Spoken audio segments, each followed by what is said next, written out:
ఇప్పుడు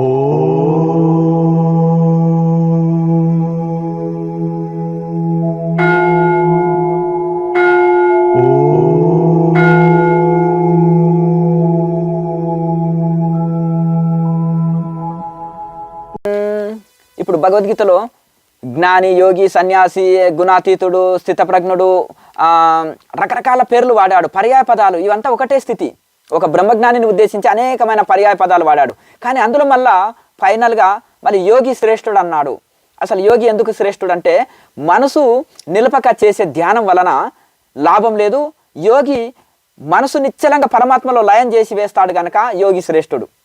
ఇప్పుడు జపం చేస్తుంటే కూడా మాల చేతిలో నాలుక నోట్లో మనసు దేశం అంతా తిరుగుతూనే ఉంటాయి, లాభం లేదు. కానీ మనసుని అంతర్ముఖం చేసి యోగి తపస్సు చేయగలుగుతాడు కాబట్టి యోగి శ్రేష్ఠుడు అన్నాడు.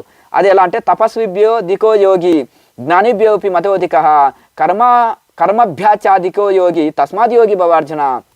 ఎందుకంటే తపస్సు అంటే ఊరికే కడుపును మార్చుకొని ఉపవాసాలు ఉండి విపరీతమైన ఘోర తపస్సులు చేస్తారు. ఉపవాసాలు ఇది అది. ఆ తిననప్పుడు చక్కగా ధ్యానంలో కూర్చోలేడు, ఒక మత్తులో ఉంటాడు, ఇటు అటు వాలిపోయి అన్న ఉంటాడు. చక్కగా కూర్చోనికి శక్తి అన్న కావాలి కదా.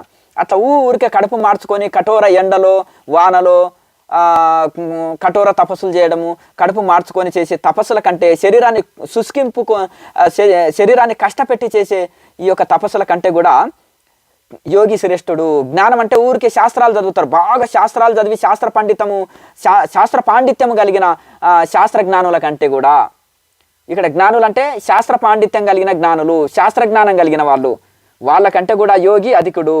ఊరికే కర్మలు చేస్తారు కదా, ఈ కర్మలు చేసి దైవానికి అర్పిస్తూ చేస్తారు కదా, వాళ్ళకంటే కూడా యోగి శ్రేష్ఠుడు. అందుకనే తస్మాత్ యోగి భవార్జున. అర్జున నువ్వు యోగివికా, యోగి శ్రేష్ఠుడు. ఎందుకంటే యోగికి ఇంకే లక్ష్యం లేదు, నిరంతరము పరమాత్మ ధ్యానంలో నిమగ్నమయ్యి తన యొక్క శరీరాన్ని ప్రపంచాన్ని మరిచిపోయి పరమాత్మలోన లయం చేసేసి సహస్రారంలో ప్రాణాన్ని నిలిపి పరమాత్మలో లయమై ఉంటాడు.